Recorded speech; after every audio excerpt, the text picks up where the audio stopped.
എന്നാൽ ഒരു കാര്യം മനസ്സിലാക്കുക, ആരോഗ്യമുള്ള ഒരു വ്യക്തിയെ സംബന്ധിച്ചിടത്തോളം അവൻ്റെ ലൈംഗിക ആഗ്രഹം ഉടലെടുത്തു കഴിഞ്ഞാൽ ആ ദൃഢത അങ്ങനെ തന്നെ നിലനിൽക്കുകയും ചെയ്യുന്നുണ്ട്. അവൻ ലൈംഗികമായി ബന്ധപ്പെട്ട് കഴിഞ്ഞാൽ മാത്രമേ ഈ പാത്വേ വർക്ക് ചെയ്യാറുള്ളൂ. അല്പം സിഗരറ്റ് വലിക്കുകയോ മദ്യപിക്കുകയോ വല്ലതും ചെയ്യുകയാണെങ്കിൽ സ്ഥിതി അതിൽ കൂടി അബദ്ധത്തിലേക്ക് പോകുന്നു. കാരണം അപ്പോൾ എനിക്ക് ലിംഗത്തിനുള്ള തകരാറ് ECG എന്തിനാണ് എടുക്കുന്നതെന്ന് ചോദിച്ചാൽ രണ്ട് കാരണമുണ്ട്. ഹൃദയത്തിന് തകരാറുള്ളവർക്ക് ലൈംഗിക ശേഷിക്കുള്ള മരുന്നുകൾ നൽകുമ്പോൾ ചില കാര്യങ്ങൾ ശ്രദ്ധിക്കേണ്ടതുണ്ട്. അപ്പോൾ ലൈംഗിക ശേഷി വീണ്ടെടുക്കുന്നതോടുകൂടി നല്ല ലൈംഗിക ആരോഗ്യം ഉണ്ടാക്കണമെന്നുണ്ടെങ്കിൽ എല്ലാ അസുഖങ്ങൾക്കും അതിൻ്റെതായ ചികിത്സ നൽകണം.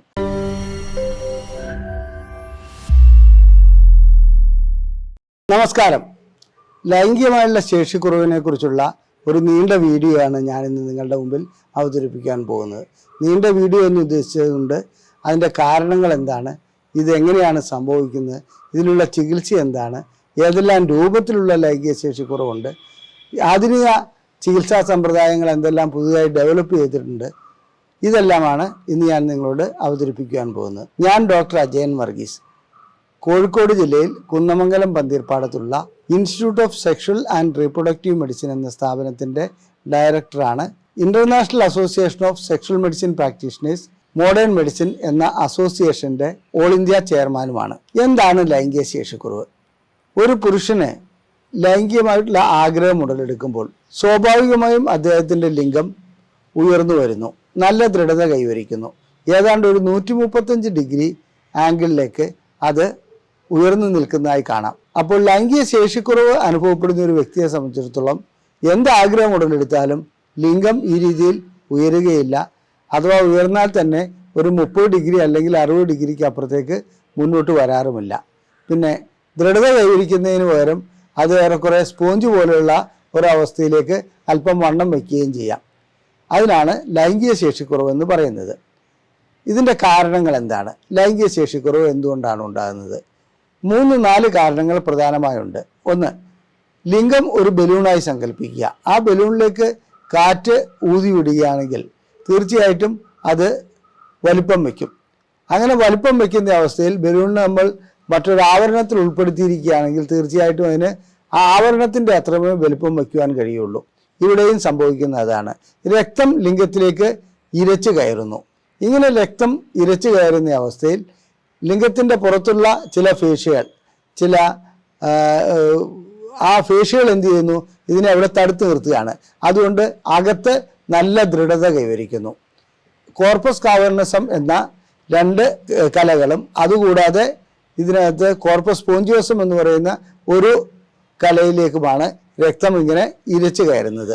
ആ രക്തം ഇരച്ചു കയറുന്നതിൻ്റെ ശക്തി അനുസരിച്ച് ലിംഗം ദൃഢത കൈവരിക്കുന്നു. അതിനോടൊപ്പം തന്നെ നമ്മുടെ ലൈംഗികതയെ നിയന്ത്രിക്കുന്ന ചില മസിലുകളുണ്ട്. ആ മസിലുകൾക്ക് ഇഷ്യോകാവനസ് പ്യൂബോകോക്കിസ് എന്നൊക്കെ പറയുന്ന മസിലുകളാണ്. എൻ്റെ പേരെന്തെങ്കിലും ആകട്ടെ, ആ മസിലുകൾക്ക് നല്ലവണ്ണം ദൃഢത കൈവരിക്കുന്നു, അല്ലെങ്കിൽ മസിലുകൾ ചുരുങ്ങുന്നു. ഇതോടുകൂടി ലിംഗം നല്ല ഉയർച്ചയിലേക്ക് വരുന്നു. അതായത് ഒരു ചൊല്ലുണ്ട് ലൈംഗിക ശേഷിക്കുറവിനെ കുറിച്ച്.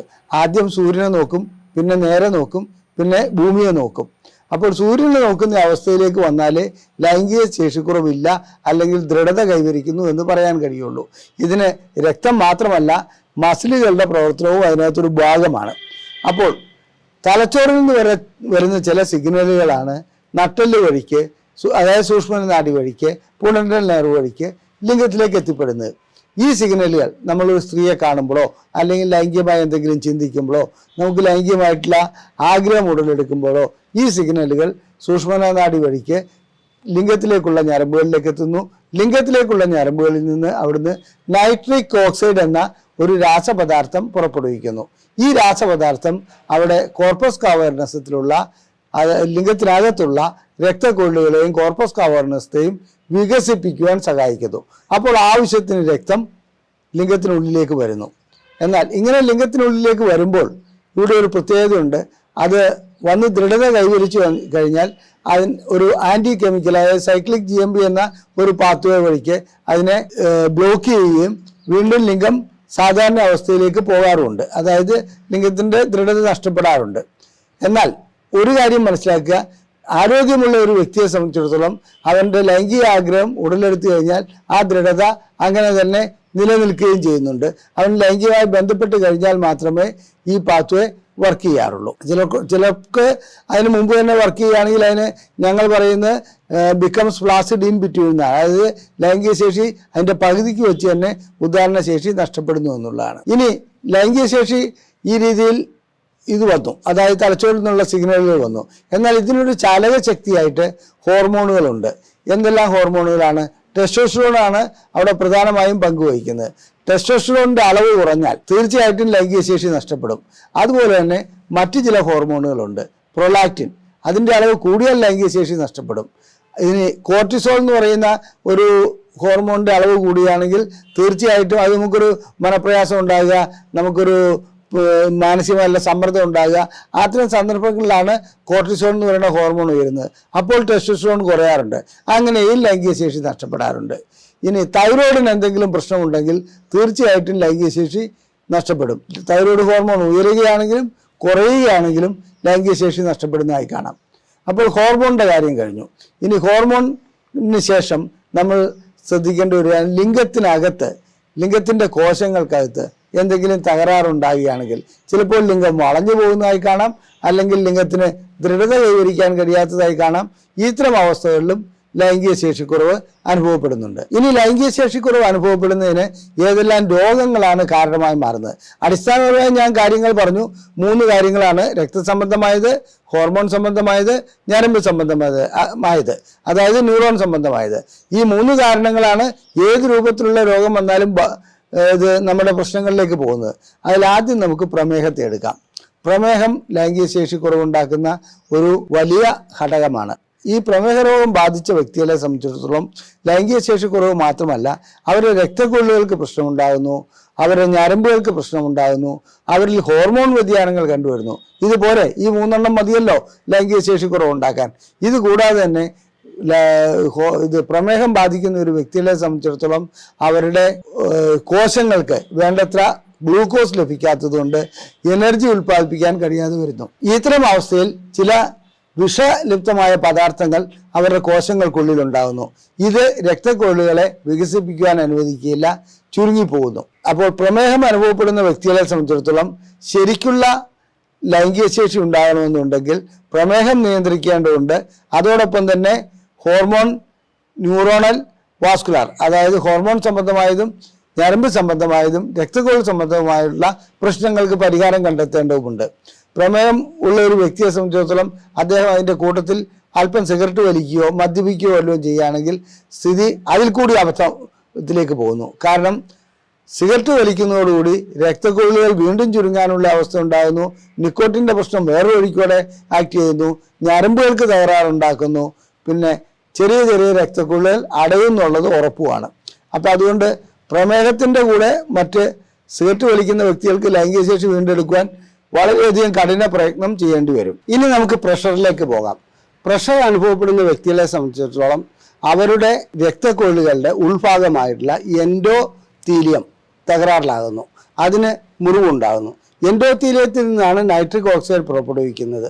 അതുകൊണ്ട് തന്നെ പ്രഷർ അനുഭവപ്പെടുന്ന വ്യക്തികളുടെ എൻഡോത്തീലിയം തകരാറിലാകുമ്പോൾ ലിംഗത്തിൻ്റെ രക്തക്കൊള്ളുകളും ഇതേ രീതിയിലുള്ള അനുഭവം ഉണ്ടാകുന്നു. അതുകൊണ്ട് അവരുടെ രക്തക്കൊള്ളുകൾക്ക്, അതായത് ലിംഗത്തിൻ്റെ രക്തക്കൊള്ളുകൾക്ക് വേണ്ടത്ര രീതിയിൽ വികസിക്കാൻ കഴിയാതെ വരുന്നു. അതുകൊണ്ട് ലൈംഗിക ശേഷിക്കുറവ് ഉണ്ടാകുന്നുണ്ട്. പ്രഷർ വേണ്ട രീതിയിൽ പരിഹരിക്കുകയാണെങ്കിൽ അതിനുള്ള പരിഹാരവുമാവും. എന്നാൽ പ്രഷറിന് കഴിക്കുന്ന ഗുളികകൾ ലൈംഗിക ശേഷിക്കുറവ് ഉണ്ടാക്കാറുണ്ട്. അതായത് ബീറ്റാ ബ്ലോക്കേഴ്സ് ഗണത്തിൽപ്പെട്ട ചില ഗുളികകൾ, അതായത് അറ്റനോൾ പോലെയുള്ള ഗുളികകൾ ലൈംഗിക ശേഷിക്കുറവ് ഉണ്ടാക്കും. അത്തരം ഗുളികകൾ മാറ്റി സുരക്ഷിതമായ മറ്റു ഗുളികകളിലേക്ക് പോവുകയാണ് ലൈംഗിക ശേഷിക്കുറവ് അനുഭവപ്പെടുന്ന പ്രഷർ രോഗികൾ ചെയ്യേണ്ടത്.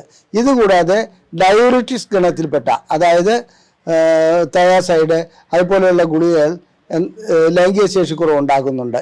അതിൻ്റെ കാരണം അത് ടെസ്റ്റോസ്റ്ററോൺ ഹോർമോണിൻ്റെ റിസപ്റ്റേഴ്സുമായിട്ട് മത്സരം നടത്തുന്നു എന്നുള്ളതിലാണ്. അപ്പോൾ ടെസ്റ്റോസ്റ്ററോണിന് വേണ്ടത്ര രീതിയിൽ പ്രവർത്തിക്കാൻ കഴിയാതെ വരുന്ന ഒരവസ്ഥ സംജാതമാകുന്നു. അതുകൊണ്ട് പ്രഷർ രോഗികളെ സംബന്ധിച്ചിടത്തോളം ലൈംഗിക ശേഷിക്കുറവ് പ്രഷർ രോഗമുണ്ടാക്കുന്നുണ്ട്. അതുപോലെ തന്നെ അതിന് കഴിക്കുന്ന മരുന്നുകളും ഉണ്ടാക്കുന്നുണ്ട്. മരുന്നുകളിൽ പ്രധാനപ്പെട്ടതാണ് ബീറ്റാ ബ്ലോക്കേഴ്സും ഡയോറിറ്റിക്സും. അത് മാറ്റി മറ്റു രൂപത്തിലുള്ള മരുന്നുകൾ കഴിക്കണമെന്നുള്ളതാണ് എൻ്റെ അഭ്യർത്ഥന. ഇനി നമുക്ക് കൊളസ്ട്രോളിലേക്ക് വരാം. അതായത് ഹൈപ്പർ ലിപ്പിഡീമിയ എന്ന് പറയുന്ന കൊളസ്ട്രോളിൻ്റെ അവസ്ഥ. കൊളസ്ട്രോൾ 5 രൂപത്തിലുണ്ട്. അതായത് ലിപ്പിഡ് പ്രൊഫൈൽ എന്ന് ടെസ്റ്റ് ചെയ്യുമ്പോൾ നിങ്ങൾക്കത് അറിയാൻ കഴിയും. നോർമൽ കൊളസ്ട്രോൾ ഉണ്ട്, ട്രൈഗ്ലിസറൈഡ് ഉണ്ട്, LDL ഉണ്ട്, അതുപോലെ തന്നെ HDL ഉണ്ട്. ഇതിൽ HDL ഒഴിച്ച് ബാക്കി എല്ലാ കൊളസ്ട്രോളുകളും അപകടകാരികളാണ്. അപ്പോൾ അങ്ങനെ കൊളസ്ട്രോളിൻ്റെ ലെവൽ കൂടുകയാണെങ്കിൽ രക്തക്കൊള്ളുകളുടെ ഉൾഭാഗത്ത് ഇവ വന്ന് അടിഞ്ഞു ചേരുകയും രക്തക്കൊള്ളുകൾക്ക് ബ്ലോക്ക് ഉണ്ടാകുകയും ചെയ്യുന്നു. ഞാൻ നേരത്തെ സൂചിപ്പിച്ച രക്തം വേണ്ടത്ര രീതിയിൽ ലിംഗത്തിലേക്ക് പമ്പ് ചെയ്യാൻ പറ്റാത്ത ഒരവസ്ഥ കൊളസ്ട്രോൾ കൂടുന്നതുകൊണ്ടുണ്ടാകുന്നുണ്ട്. രക്തക്കൊള്ളുകൾക്ക് ഉൾവ്യാസം കുറയുന്നു, അതുകൊണ്ട് വേണ്ടത്ര രക്തം ലിംഗത്തിലേക്ക് എത്താതെ വരുന്നു. ഇനി കൊളസ്ട്രോളിനുള്ള ചികിത്സ നല്ല വ്യായാമം ചെയ്യുക, അതുപോലെ തന്നെ അതിനുള്ള മരുന്നുകൾ കഴിക്കുക, ആഹാരത്തിൽ നിയന്ത്രണം വേണം. ഈ 3 കാര്യങ്ങളും പ്രഷറിനും പ്രമേഹത്തിനും എല്ലാം ബാധകമാണ്. അതായത് ആഹാരവും വ്യായാമവും പിന്നെ അതുപോലെ തന്നെ നമ്മൾ മരുന്നുകൾ കഴിക്കേണ്ടതും. ഇനി തലച്ചോറിനെ ബാധിക്കുന്ന ചില അസുഖങ്ങളായ പാർക്കിൻസൺസ് ഡിസീസ്, മൾട്ടിപ്പിൾ സ്ക്ലിറോസ്, ഈ സംഭവങ്ങളിൽ ഇത്തരം രോഗങ്ങളിൽ ലൈംഗിക ശേഷിക്കുറവ് കാണപ്പെടാറുണ്ട്. ലൈംഗിക ശേഷിക്കുറവ് ആ രീതിയിൽ കാണപ്പെടുമ്പോൾ പാർക്കിൻസൺസ് ഡിസീസിന് കഴിക്കുന്ന ചില മരുന്നുകളും ലൈംഗിക ശേഷിക്കുറവ് ഉണ്ടാക്കുന്നുണ്ട്. ഇനി അടുത്തായി പ്രധാനപ്പെട്ടത് മരുന്നുകൾ വഴിക്ക് എങ്ങനെയാണ് ലൈംഗിക ശേഷിക്കുറവ് ഉണ്ടാകുന്നതെന്നാണ്. ചില മരുന്നുകൾ ലൈംഗിക ശേഷിക്കുറവ് ഉണ്ടാക്കുന്നുണ്ട്. തീർച്ചയായിട്ടും ഹോർമോൺ ഇതിനൊരു പ്രധാനപ്പെട്ട ഘടകമാണ്. ആ ഹോർമോൺ ഉൽപ്പാദിപ്പിക്കുന്നതിന് തടസ്സം നിൽക്കുന്ന എല്ലാ മരുന്നുകളും തന്നെ ലൈംഗിക ശേഷിക്കുറവ് ഉണ്ടാക്കും. പിന്നെ ഞാൻ നേരത്തെ സൂചിപ്പിച്ചു, പ്രഷറിന് കഴിക്കുന്ന ബീറ്റാ ബ്ലോക്കേഴ്സ്, തയാസൈഡ് അഥവാ ഡയോറിറ്റിക്സ് ഗണത്തിൽപ്പെട്ട ഗുളികകൾ ലൈംഗിക ശേഷി കുറയ്ക്കും. ഇത് കൂടാതെ മറ്റൊരു കാര്യം കൂടിയുണ്ട്. മാനസിക രോഗത്തിന് കഴിക്കുന്ന ഒട്ടുമിക്ക മരുന്നുകളും ലൈംഗിക ശേഷിക്കുറവ് ഉണ്ടാക്കുന്നുണ്ട്. മാനസിക രോഗം തന്നെ ഒരു രീതിയിൽ ചിലപ്പോൾ ലൈംഗിക അതിക്രമങ്ങളിലേക്ക് പോകാറുണ്ട്, ചിലപ്പോൾ തീരെ ലൈംഗിക ശേഷിയില്ലാത്ത അവസ്ഥയിലേക്കും വരാറുണ്ട്. അപ്പോൾ ഏതാണോ മാനസിക രോഗം അതിനനുസരിച്ച് അത് നമുക്ക് വിലയിരുത്താനേ കഴിയുള്ളൂ. ഒറ്റയടിക്ക് അത് പറഞ്ഞു തീർക്കാൻ കഴിയുന്ന കാര്യമല്ല. അത് തന്നെ ഒരു വീഡിയോ ചെയ്യേണ്ടതുണ്ട്. അപ്പോൾ മാനസിക രോഗത്തിന് കഴിക്കുന്ന മരുന്നുകൾ ലൈംഗിക ശേഷിക്കുറവ് ഉണ്ടാക്കുമെന്ന് പറഞ്ഞു. ഇതുകൂടാതെ സിമിറ്റിഡിൻ, ചില ഗ്യാസിന് കഴിക്കുന്ന ഗുളികകൾ, അതായത് ഡോംബെറിഡോൺ, ഛർദി ഉണ്ടാകുമ്പോൾ കഴിക്കുന്ന ഗുളികകൾ, റെഗ്ലാൻ അഥവാ മെറ്റോക്ലോപ്രമൈഡ്, ഇതെല്ലാം ലൈംഗിക ശേഷിക്കുറവ് ഉണ്ടാക്കുന്നുണ്ട്. ഇവിടെ സംഭവിക്കുന്നത് മറ്റൊന്നുമല്ല, ഡോംബെറിഡോണും മെറ്റോക്ലോപ്രമൈഡും സാധാരണഗതിയിൽ പ്രൊലാക്റ്റിൻ്റെ അളവ് കൂട്ടുന്നുണ്ട്. മെഡിക്കൽ ഷോപ്പിൽ ചെന്ന് ഗ്യാസിൻ്റെ ഗുളിക വാങ്ങിക്കഴിക്കുന്ന എല്ലാ രോഗികളും ശ്രദ്ധിക്കേണ്ട ഒരു കാര്യം, അതിൻ്റെ കൂട്ടത്തിൽ ഒമിപ്രസോൾ ഡി, പാൻഡോപ്രസോൾ ഡി, ഇങ്ങനെയുള്ള ഡി ഗണത്തിൽപ്പെട്ട, അതിൻ്റെ അവസാനം ഡി ഉണ്ടെങ്കിൽ ആ ഗുളികകൾ തീർച്ചയായിട്ടും സ്ഥിരമായി കഴിച്ചാൽ ലൈംഗിക ശേഷിക്കുറവ് അനുഭവപ്പെടാറുണ്ട്. ഇനി സൈക്കോളജിക്കലായിട്ടുള്ള ലൈംഗിക ശേഷിക്കുറവിനെ കുറിച്ച് നമുക്ക് ചിന്തിക്കാം. അതിൽ ഏറ്റവും പ്രധാനപ്പെട്ടത് പെർഫോമൻസ് ആങ്സൈറ്റിയാണ്. ലൈംഗികമായി ബന്ധപ്പെടുവാനുള്ള കഴിവ് തനിക്കുണ്ടോ എന്ന് ഒരു വ്യക്തിക്ക് സംശയം തോന്നുന്നു. അദ്ദേഹത്തിൻ്റെ ലിംഗത്തിന് വലിപ്പം പോരാ, അല്ലെങ്കിൽ അതിന് ദൃഢത പോരാ, അങ്ങനെയൊക്കെ സ്വയം അങ്ങോട്ട് തീരുമാനിക്കുകയാണ്. അത്തരം വ്യക്തികൾക്ക് ലൈംഗിക ശേഷിക്കുറവ് അനുഭവപ്പെടുന്നത് മാനസിക പ്രശ്നങ്ങൾ മാത്രമാണ്. അത് കൗൺസിലിങ്ങിലൂടെയും സൈക്കോതെറാപ്പിയിലൂടെയും അതുപോലെ തന്നെ ചില മരുന്നുകൾ വഴിക്കും അത് ചികിത്സിച്ച് മാറ്റാവുന്നതാണ്. മറ്റൊന്ന്, ലൈംഗികമായിട്ടുള്ള ശേഷിക്കുറവ് അനുഭവപ്പെടുന്നതിന് സൈക്കോളജിക്കൽ വശം വരുന്നത് നമ്മളെ സംബന്ധിച്ചിടത്തോളം മാനസികമായിട്ടൊരു ബിസിനസ് പരാജയം ഉണ്ടായിക്കഴിഞ്ഞാൽ തൻ്റെ ബ്രെയിൻ ലൈംഗികമായിട്ടുള്ള ഭാഗം ഉത്തേജിപ്പിക്കപ്പെടാതെ മറ്റു ഭാഗങ്ങൾ മാത്രം പ്രവർത്തിക്കുന്ന ഒരവസ്ഥ വരും. ആ അവസ്ഥയിലും ലൈംഗിക ശേഷിക്കുറവ് അനുഭവപ്പെടാറുണ്ട്. ഇനി പക വരിക, ഒരുത്തിനോട് ഭയങ്കരമായിട്ട് ദേഷ്യം തോന്നുക, അവനെ തകർക്കണമെന്നുള്ള ബിസിനസ് രീതിയിലോ അല്ലെങ്കിൽ മറ്റേതെങ്കിലും രീതിയിൽ ബ്രെയിനിൽ അങ്ങനെ ഒരു ചിന്ത ഉടലെടുക്കുകയാണെങ്കിൽ തീർച്ചയായിട്ടും ലൈംഗികമായിട്ടുള്ള ശേഷിക്കുറവ് ഉണ്ടാവും. കാരണം അതിനുവേണ്ടി മാത്രം ബ്രെയിൻ വർക്ക് ചെയ്തുകൊണ്ടിരിക്കും. പിന്നെ തൻ്റെ ഇണയെ സംശയിക്കുകയാണെങ്കിൽ ലൈംഗിക ശേഷിക്കുറവ് അനുഭവപ്പെടുന്ന അവസ്ഥ വരാറുണ്ട്. അതിനും പരിഹാരം കൗൺസിലിങ്ങും അതുപോലുള്ള സൈക്കോതെറാപ്പിയും മാത്രമാണ്. ഇനി മറ്റൊരു രീതിയിലുള്ള ലൈംഗിക ശേഷിക്കുറവ് എന്ന് പറയുമ്പോൾ സ്വന്തം ഭാര്യയോട് ലൈംഗിക ശേഷിക്കുറവ് അനുഭവപ്പെടുന്നു, മറ്റേതെങ്കിലും സ്ത്രീകളോട് ലൈംഗിക ശേഷിക്കുറവ് അനുഭവപ്പെടുന്നില്ല.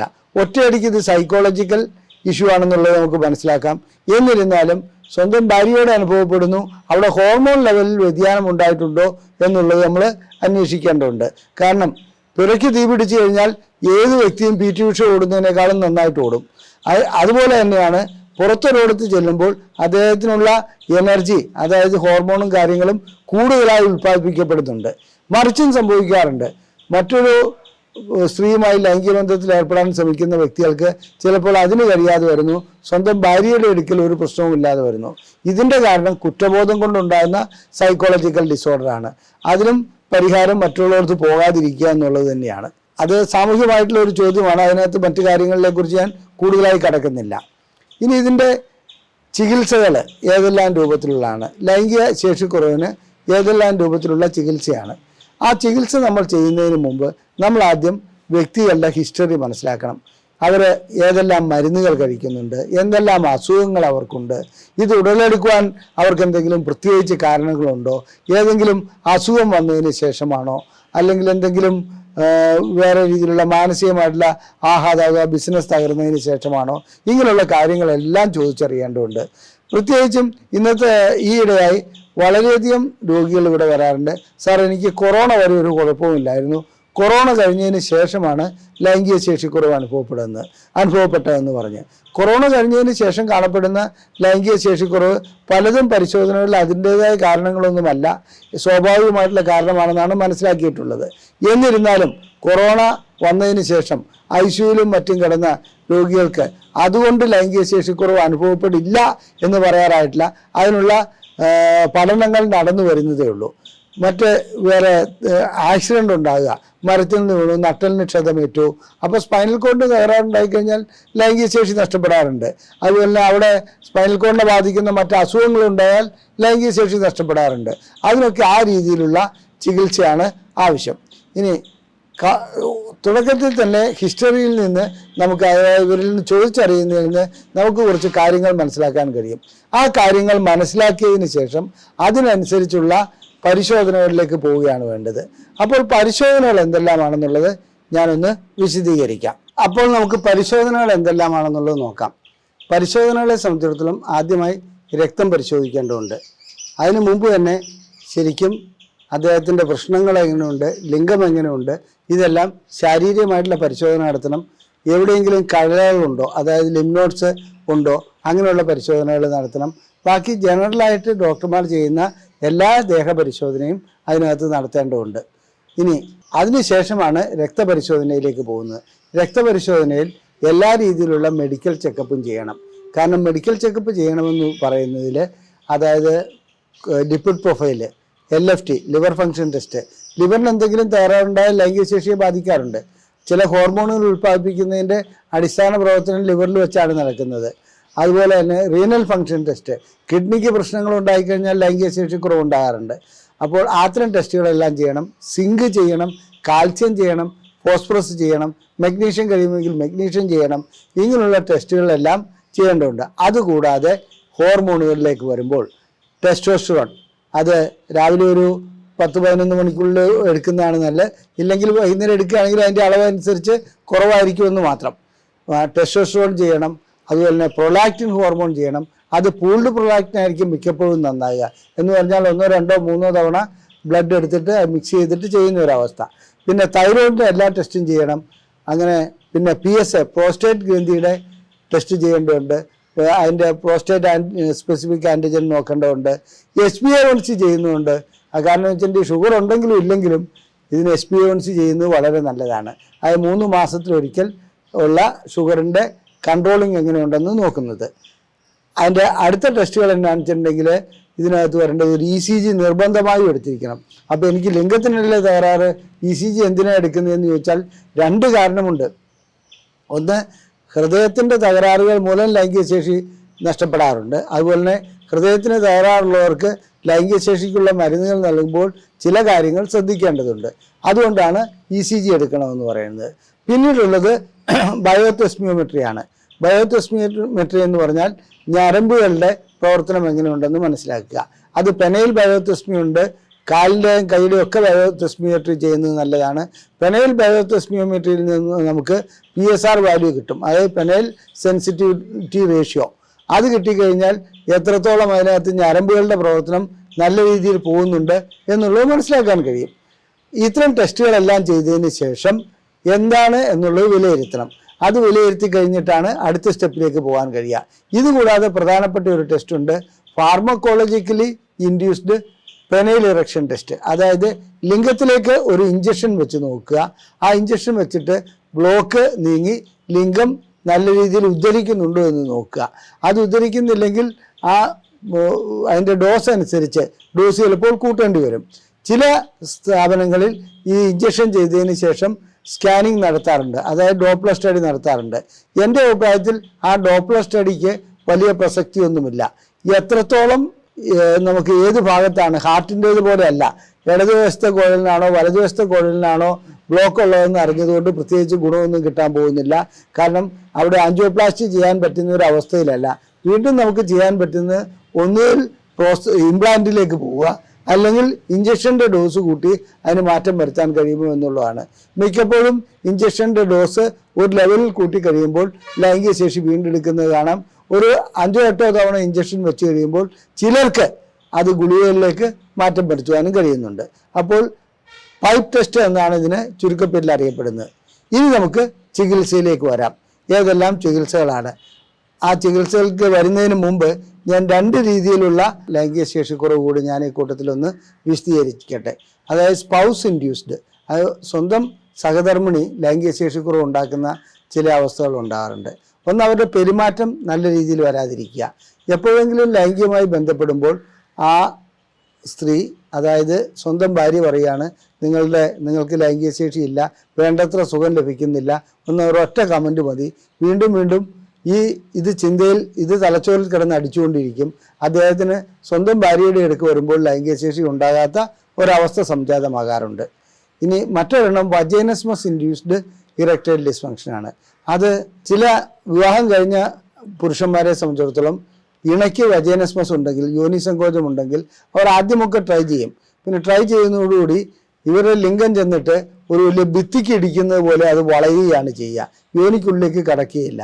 അങ്ങനെ വരുന്ന അവസ്ഥയിൽ തൻ്റെ കഴിവുകേടാണെന്ന് മനസ്സിലാക്കിയും ഇതൊരു ക്ലാസിക്കൽ കണ്ടീഷനിങ് ആയി ഡെവലപ്പ് ചെയ്യുകയും അവർക്ക് വീണ്ടും ഈ ലൈംഗിക ബന്ധത്തിലേക്ക് ഏർപ്പെടാൻ വരുമ്പോൾ ലിംഗം ഉയരാത്ത ഒരു അവസ്ഥയും ഉണ്ടാകാറുണ്ട്. അതിന് വജൈനസ്മസ് ഇൻഡ്യൂസ്ഡ് ഇറക്ടൈൽ ഡിസ്ഫങ്ഷൻ എന്നാണ് പറയാറ്. ഇനി നമുക്ക് ഞാൻ നേരത്തെ പറഞ്ഞ ചികിത്സകളിലേക്ക് പോകാം. ഓരോ അസുഖത്തിനും അതായത് എന്താണ് അതിൻ്റെ അടിസ്ഥാന കാരണം എന്നുള്ളത് നാം കണ്ടുപിടിക്കണം. അതനുസരിച്ച് ചികിത്സ ചെയ്യാൻ പറ്റുള്ളൂ. അതുപോലെ തന്നെ പ്രമേഹമുള്ള ഒരു രോഗിക്ക് വെറും സിഗ്നാഫിലോ അല്ലെങ്കിൽ വയാഗ്ര പോലെയുള്ള ഗുളികകൾ കൊടുക്കുക എന്ന് പറയുന്നത് മഹാ അബദ്ധമാണ്. കാരണം അവരുടെ പ്രമേഹത്തിനാണ് ആദ്യം ചികിത്സിക്കേണ്ടത്.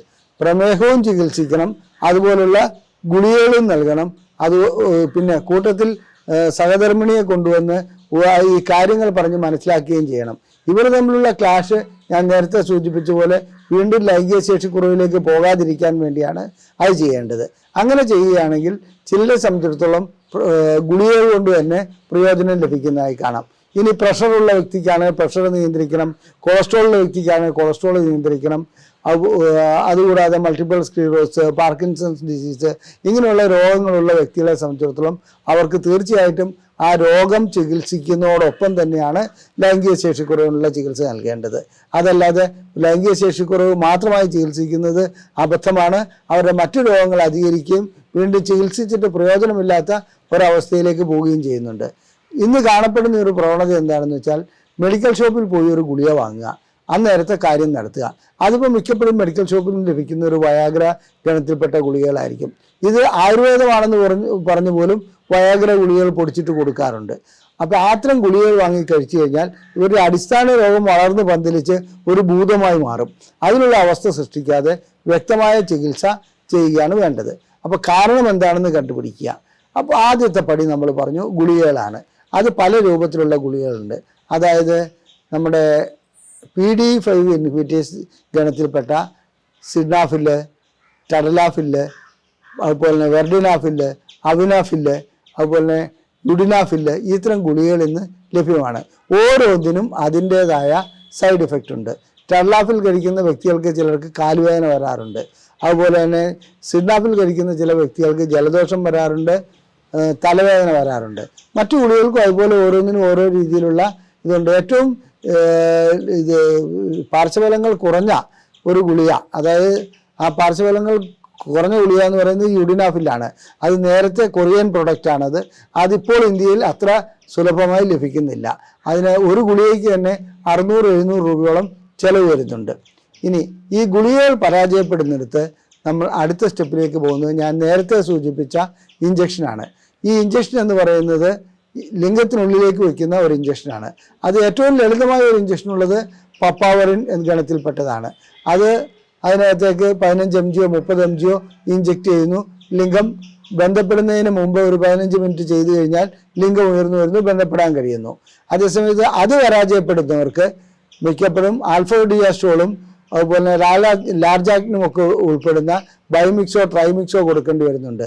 ആൽഫഡിയാസ്ട്രോൾ ഒരു ആംപ്യൂളിന് തന്നെ 6800 രൂപയാണ് വില. അതുകൊണ്ട് ആ ഇഞ്ചക്ഷൻ ചെയ്യുന്നത് വളരെ കോസ്റ്റ്ലിയാണ്. അതായത് ജനങ്ങൾക്ക് ചിലപ്പോൾ താങ്ങാൻ കഴിഞ്ഞെന്ന് വരില്ല.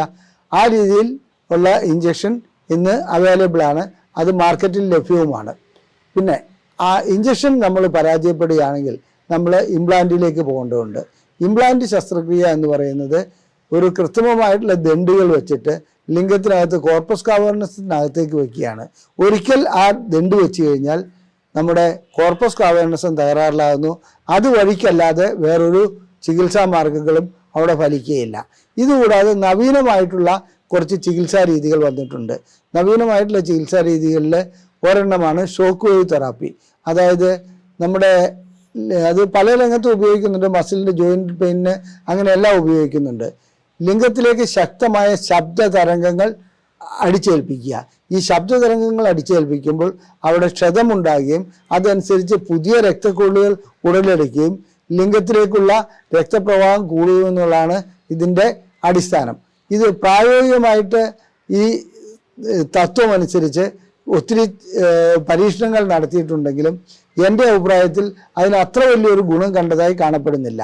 മാത്രമല്ല ഇതിൻ്റെ കൂട്ടത്തിൽ വീണ്ടും വയാഗ്ര പോലെയുള്ള ഗുളികകൾ കൊടുക്കുന്നതുകൊണ്ട് ഏതാണ് ഫലിക്കുന്നതെന്ന് നമുക്ക് പറയാൻ കഴിയുന്നില്ല. ശാശ്വതമായ പരിഹാരം ഉണ്ടാകുമെന്നുള്ള ധാരണയിൽ പലരും ഈ ചികിത്സ തുടക്കത്തിൽ നടത്തുകയുണ്ടായി. പക്ഷേ പരാജയമാണെന്നുള്ളതാണ് കൂടുതലും കേട്ടറിവുള്ളത്. ഇനി അടുത്തത് സ്റ്റെം സെൽ തെറാപ്പിയും PRPയുമാണ്. ആ സ്റ്റെം സെൽ തെറാപ്പി എന്ന് പറയുന്നത് നാം വളർന്നു സൈഗോട്ട് ഉണ്ടായതിനു ശേഷം നമുക്കുണ്ടാകുന്ന ആദ്യത്തെ സ്റ്റെം സെൽസ് ആണ്. അതിനാണ് പല രൂപത്തിലും പല ഭാവത്തിലും മാറാനുള്ള കഴിവുള്ള ഒന്നാണ് സ്റ്റെം സെല്ല്. ആ സ്റ്റെം സെല്ലുകൾ നമ്മുടെ ശരീരത്തിൽ എവിടെയെങ്കിലും ഉണ്ടെങ്കിൽ അതെടുത്തിട്ട് അതിപ്പോൾ കൊഴുപ്പിൽ നിന്ന് കിട്ടാം, പല ഭാഗത്തു നിന്നും കിട്ടാം. അതെടുത്തിട്ട് നമ്മൾ ലിംഗത്തിലേക്ക് ഇഞ്ചെക്ട് ചെയ്യുന്നത്. മറ്റത് പ്ലാസ്മ തെറാപ്പിയിൽ എന്താണെന്ന് വെച്ചാൽ അതിനകത്ത് പ്ലേറ്റ്ലെറ്റ് ഇതെല്ലാം മാറ്റി അതിൽ പ്ലാസ്മ മാത്രം എടുത്തിട്ട് ആ തെറാപ്പി ചെയ്യുന്ന ഒരവസ്ഥയാണ്. ഇതെല്ലാം സാമ്പത്തികമായിട്ട് വളരെയധികം ചെലവ് അടിച്ചേൽപ്പിക്കുന്നതും പ്രയോജനത്തിൻ്റെ കാര്യത്തിൽ അത്ര വലിയ മെച്ചമൊന്നും കാണാത്തതുമാണ്.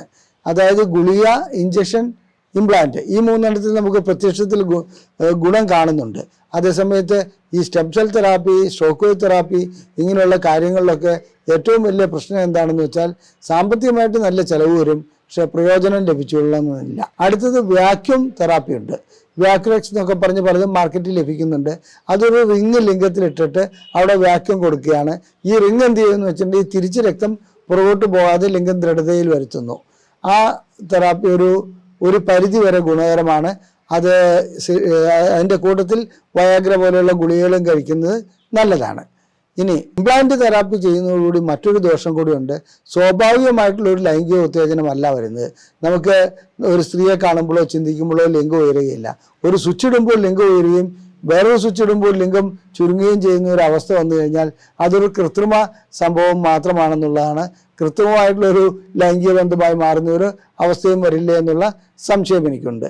അപ്പോൾ ലൈംഗിക ചികിത്സയുടെ കാര്യത്തിൽ അത് തുടക്കം മുതൽ അവസാനം വരെ പല രീതിയിലുള്ള ചികിത്സകളുണ്ട്. ഇനി ഞാൻ നേരത്തെ പറഞ്ഞു മരുന്ന് കൊണ്ടുണ്ടാകുന്ന ലൈംഗിക ശേഷിക്കുറവ്. അപ്പോൾ ആ മരുന്ന് നിർത്തിയിട്ടല്ലാതെ വേറെ രീതിയിൽ ചികിത്സയ്ക്ക് വരരുത്, ആ മരുന്നുകൾ മാറ്റേണ്ടതുണ്ട്. പക്ഷേ ദുഃഖകരമെന്ന് പറയട്ടെ, സൈക്കാട്രിക് ഡിസോർഡറുള്ള മാനസിക രോഗമുള്ള പല രോഗികളിലും അവരുടെ മരുന്നുകൾ നമുക്ക് നിർത്താൻ കഴിയില്ല. നിർത്തിയാൽ അതിലേറെ പ്രശ്നങ്ങൾ വരും. അതുകൊണ്ട് അവരുടെ ലൈംഗിക ശേഷിക്കുറവ് വീണ്ടെടുക്കുന്നതിന് മറ്റു മാർഗങ്ങൾ നാം തേടേണ്ടി വരാറുണ്ട്. പലരും ചോദിക്കുന്ന ഒരു ചോദ്യമാണ്, പ്രായം ആയവരിൽ, അതായത് ഒരു 60 വയസ്സും അതൊക്കെ കഴിഞ്ഞവരിൽ, 60 വയസ്സിന് മുകളിലോട്ടുള്ളവരിൽ ലൈംഗിക ശേഷിക്കുറവ് അനുഭവപ്പെടുകയാണെങ്കിൽ ചികിത്സിച്ച് മാറ്റാൻ കഴിയുമോ? പരിപൂർണമായി മാറ്റം ഉണ്ടാകുമോ എന്നുള്ളത്. ഒരു കാര്യം പറയട്ടെ, പ്രായമല്ല ഇതിൻ്റെ ഘടകം. വാസ്തവത്തിൽ എന്ത് അസുഖമാണ് ആ വ്യക്തിക്കുള്ളത്, എന്തുകൊണ്ടാണ് ഇതിങ്ങനെ സംഭവിക്കുന്നത്, അതായത് രക്തക്കുഴലിൻ്റെ ബ്ലോക്കാണോ, ഹോർമോണുകളുടെ പ്രശ്നമാണോ, ഞരമ്പിൻ്റെ തകരാറാണോ, കഴിക്കുന്ന ഗുളികകളുടെ പ്രശ്നമാണോ, ഇതെല്ലാമാണ് വിലയിരുത്തേണ്ടത്. അല്ലാതെ ഒരാൾക്ക് 65 വയസ്സായി ഇനി അദ്ദേഹത്തിന് ലൈംഗിക ശേഷി ഉണ്ടാവില്ല എന്നുള്ളതല്ല. ഞങ്ങൾക്കിവിടെ ചികിത്സയ്ക്ക് വരുന്നവരിൽ വളരെയധികം, അതായത് ഒരു നല്ല ശതമാനം 70 വയസ്സിന് മുകളിലുള്ളവരാണ്. അവരിൽ ഏതാണ്ട് ഒരു 60% ആളുകൾക്ക് ഞങ്ങൾക്ക് ചികിത്സ വഴിക്ക് പരിഹാരം കണ്ടെത്തുവാൻ കഴിയുന്നുണ്ട്. അവരുടെ അസുഖം എന്താണെന്നുള്ളതാണ് വിലയിരുത്തേണ്ടത്. ഒരു കഥ കൂടി പറഞ്ഞിട്ട് ഞാനിവിടെ ഇത് അവസാനിപ്പിക്കാം. അതായത് ഒരു ആധാരം എഴുതുന്ന ഒരു വ്യക്തി ഇവിടെ ചികിത്സയ്ക്ക് വന്നിരുന്നു. ആ വ്യക്തിയെ സംബന്ധിച്ചിടത്തോളം അദ്ദേഹം 5 പാക്കറ്റ് സിഗരറ്റാണ് ഒരു ദിവസം വലിക്കുന്നത്. അദ്ദേഹത്തിന് പ്രമേഹമുണ്ട്, അദ്ദേഹത്തിൻ്റെ ഞരമ്പുകൾ വളരെയധികം ശോഷിച്ചിട്ടുണ്ട്. അത്തരം വ്യക്തിയെ സംബന്ധിച്ചിടത്തോളം സിഗരറ്റ് വലി ഒന്ന് നിർത്തണമെന്ന് പറയുമ്പോൾ സിഗരറ്റ് ഞാൻ വലിക്കും, എന്തായാലും എന്നെ ചികിത്സിച്ച് എൻ്റെ ലൈംഗിക ശേഷി വീണ്ടെടുക്കണമെന്ന് പറഞ്ഞാൽ ഉത്തരത്തിലിരിക്കുന്നത് എടുക്കുകയും വേണം, കക്ഷത്തിലിരിക്കുന്നത് കളയാനും വയ്യ എന്ന് പറയുന്ന ഒരു അവസ്ഥയിൽ നമുക്ക് ചികിത്സയിലേക്ക് പോകാൻ കഴിയില്ല. നമ്മുടെ പ്രശ്നങ്ങൾ എന്താണ്?